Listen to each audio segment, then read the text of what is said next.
I'm John. I'm Jess. And this is the Tempe podcast. Welcome back. We've had a wonderful summer, haven't we, Jess? We really have, John, but I have to say I'm especially excited about today. Because this episode is all about the Tempe Public Library. Yay! My favorite place. That is correct.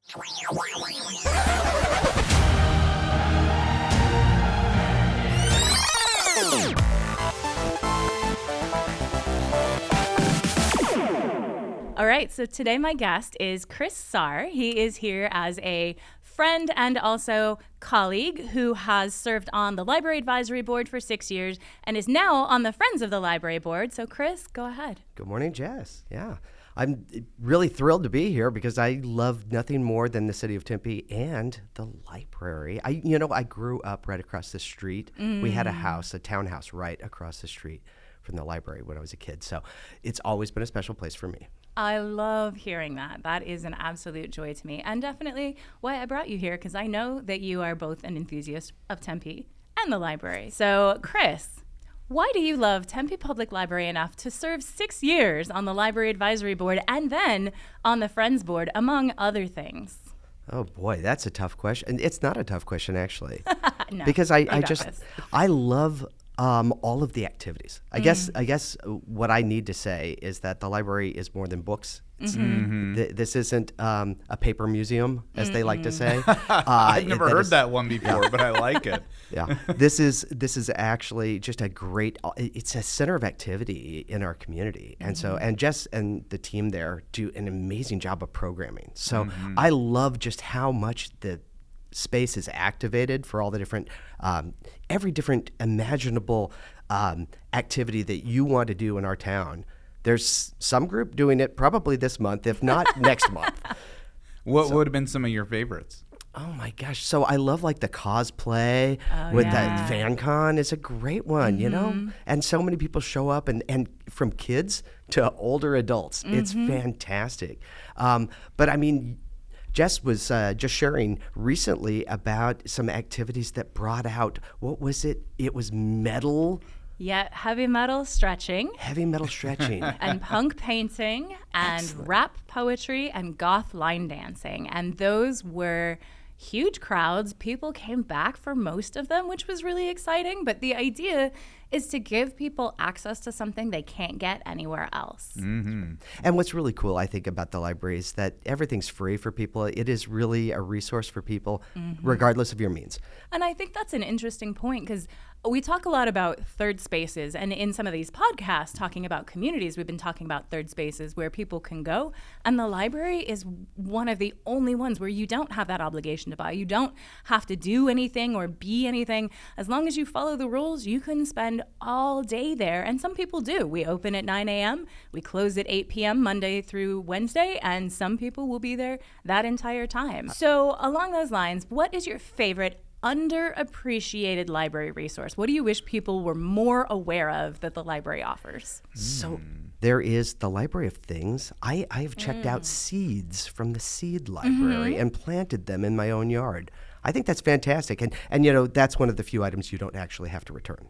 Yeah. Oh, you don't have to return the seeds. That's right. You wait for That's them right. to germinate. You have to collect the seeds, and then you bring them back. I think they do actually allow you to do that. You can do That that. would be great. And if I'm not mistaken, it's in the old library card catalog. Correct. Gotta love a throwback. I love that. Gotta love a throwback. Very And sturdy. It's a great way to repurpose that library artifact. But, you know, another way of repurposing library books was some of the art project. Remember the birds? The fabulous exhibit with all of the bird art throughout the library and made out of pages of books.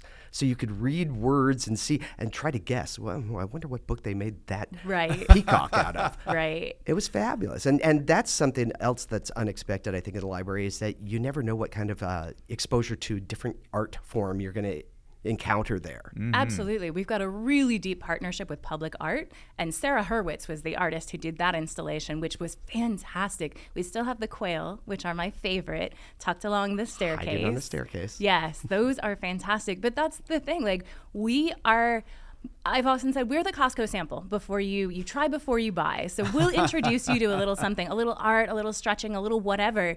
And then the city has such robust programming that then if you want to learn more about watercolors and listen to punk rock on your own instead of with a group, you can go take a class at Edna Arts. And if you want to do more stretching, you can check out what's available at Pyle. And there's just so many other things, but the library is all your within gateway. walking distance Correct. of the We're all in Tempe the Public campus. Library. I know. You can head over to the History Museum and check things out. And Turn pottery next door. that's my dream. I never get in on all these classes, but someday.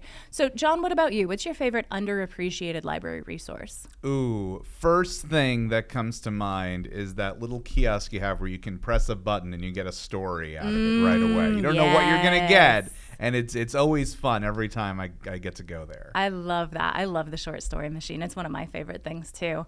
And I will say, I think my favorite underappreciated library resource is Canopy, with a K.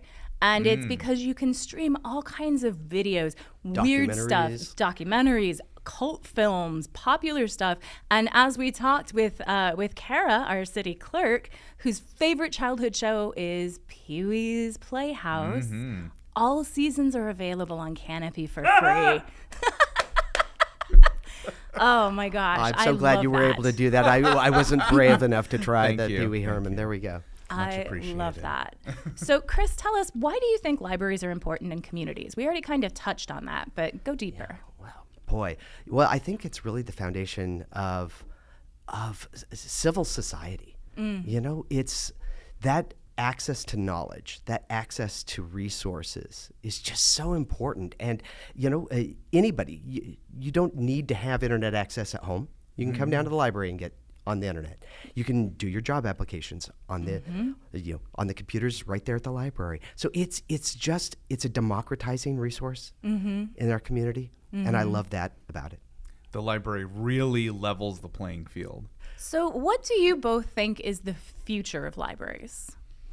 I think probably more the community resource that you've become, because I think we've seen the digital collection catch up and now pass the print collection checkouts, and I think that probably trend is going to continue with audiobooks and digital. But I think also we've seen the growth in all the other activities of activating the space. So I think that's probably the future of libraries. I agree.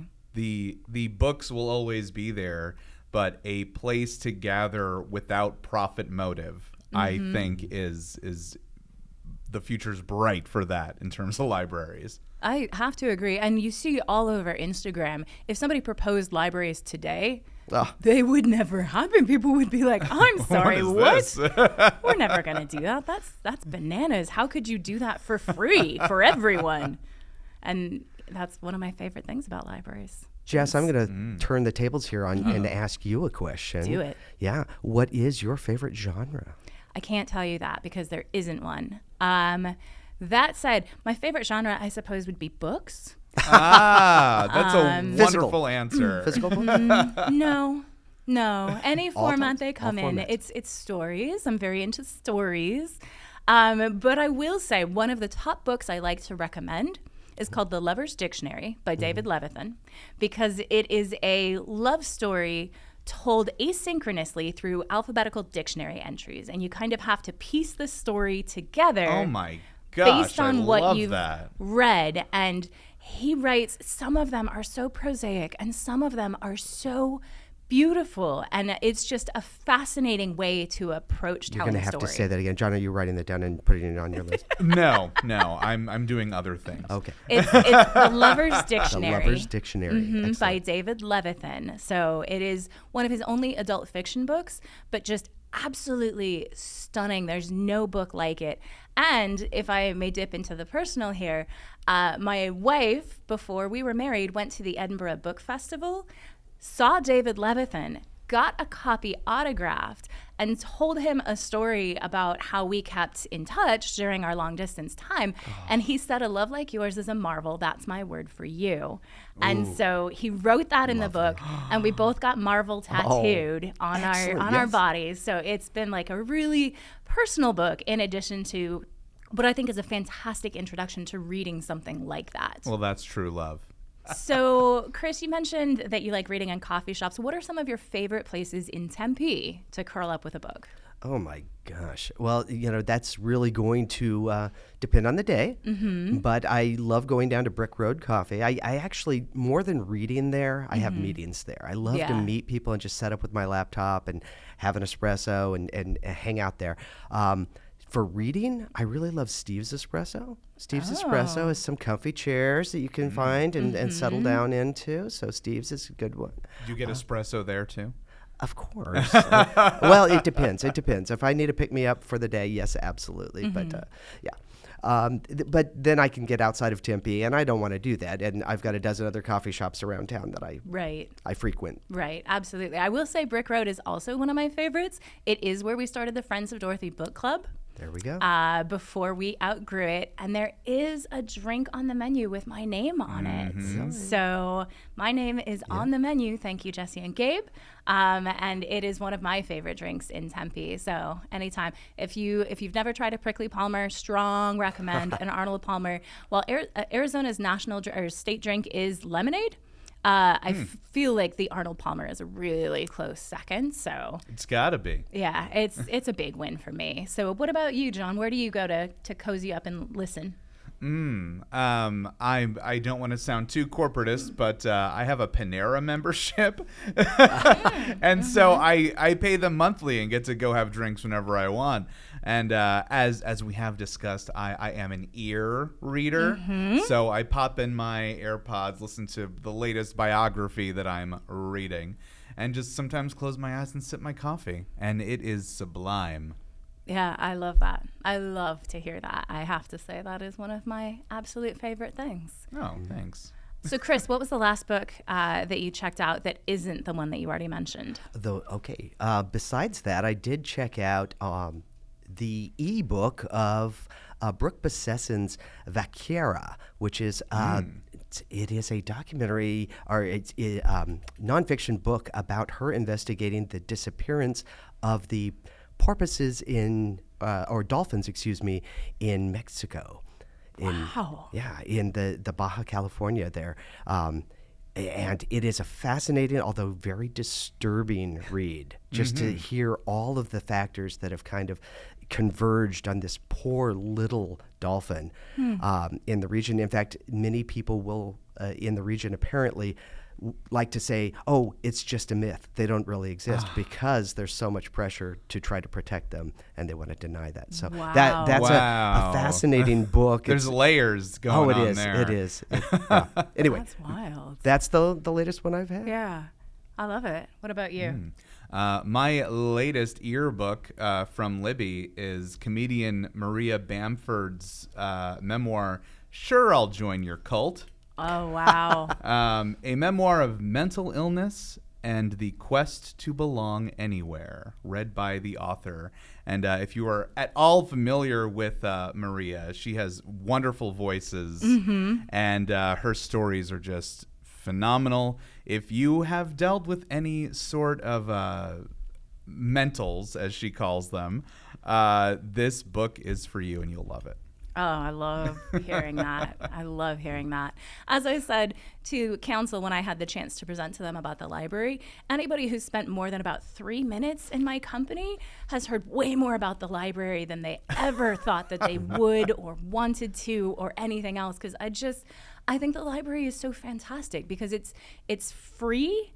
And it's for everyone. Yes. Absolutely everyone. I promise you there is something for everyone in our library. And if I can't find it, then you can arm wrestle me. I don't know. We'll figure something out. But well, Jess, as you know, we have spent this whole season playing Plinko with our guests. And it is now time for you to play. And I have created library/book themed questions for can't wait. you. Here we go. Let's walk over to the Plinko board and see what you get. Favorite science fiction novel? Good and question. I have to say, my most recent favorite would have to be This Is How You Lose the Time War by Amal Almotar and Max Gladstone. My book club read this. I didn't want to like it, the writing is so stunningly beautiful that I cannot fathom how good it is. And in fact, it made me read every other book that she had written as a result of it. Wow. It is so fascinating about these two different time factions: red, who represents more technology, blue, who represents more nature, and how they meet up at these different points in time to kind of battle it out. But the way that they leave each other messages and the way that the relationship changes in these two really non-human entities is absolutely fascinating. So I will say that's one of my favorite sci-fi novels. But what about you, Chris? So you're familiar with Andy Weir, who yes. wrote The Martian. Well, he's come up with a new one a few years ago called Project Hail Mary. And it was a fascinating, and they are now making that into a movie. It was an easy one. I actually did this one as an audiobook while I was driving across the country. Nice. Awesome. Yeah, audiobooks in the car. It's so nice to share stories in that way. That's my jam. I love it. Aside from the novelization of the TV show Quantum Leap, which I've just gotten 3 more books in that series. Nice. I will have to go with the classic because I am a huge time travel fan. I'll have to go with the classic, The Time Machine by H.G. Wells. Oh, nice. Okay. Yeah, a classicist. I love it. I absolutely love it. Very sad ending. I don't want to spoil it for you, but the guy gets lost in time at the end. Yeah. He never comes back. You would imagine probably happens to a lot of time travelers. You would think so. That's why we haven't heard about it. Right. Because they just keep getting lost. Right.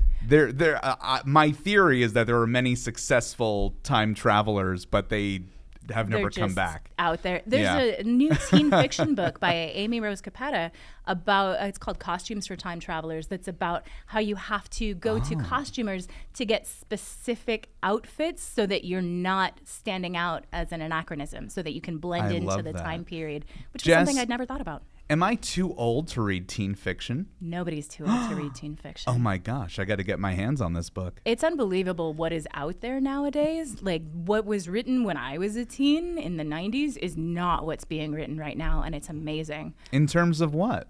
In terms of the variety of topics, the quality of writing, the way that kids can find themselves in the book. They talk a lot about doors and windows. You know, you can see yourself in it, you can go through it to another world, or there's a mirror. You know that it's reflecting your experience. And there were not a lot of books that reflected my experience growing up. And now there are. So that's just an absolute thrill. But yeah, there's no shame in the library. You like picture books? Enjoy. You like middle grade? Have a good time. You like YA? Fantastic. You only read biography? Good for you. We've got plenty. So speaking of sharing stories, one more plug. We have our next One Tempe One book coming up in October. And our first topic was disability. Our second topic was death. So we're going for universal topics, something we're all going to experience. But this year's topic is storytelling. And we'll be giving away copies of How to Tell a Story by The Moth. And it's an opportunity for folks to come together and share stories. So the programming we have somebody from the Phoenix Art Museum who's coming to talk about a book that they have in their library. We have somebody who's talking about tea blends that she makes. There's all kinds of programs into it because we all tell stories and we all consume stories. You like TV? That's stories. You like books? That's stories. You like podcasts? More stories. So I think that it's a really universal topic. Well, we've certainly had a lot of interesting things to say this season, a lot of interesting guests with interesting things to say. But that is it for us, the Tempe Podcast this year. We have had a blast, and what a wonderful way to send us off, Jess, with all things library and our wonderful guest, Chris. Thank you so much. Thank you, Thanks Chris. for having me. Always a pleasure. And if you enjoyed the podcast, come into the library, find out more about the topics that interest you, and let us know what you'd like to hear in future seasons.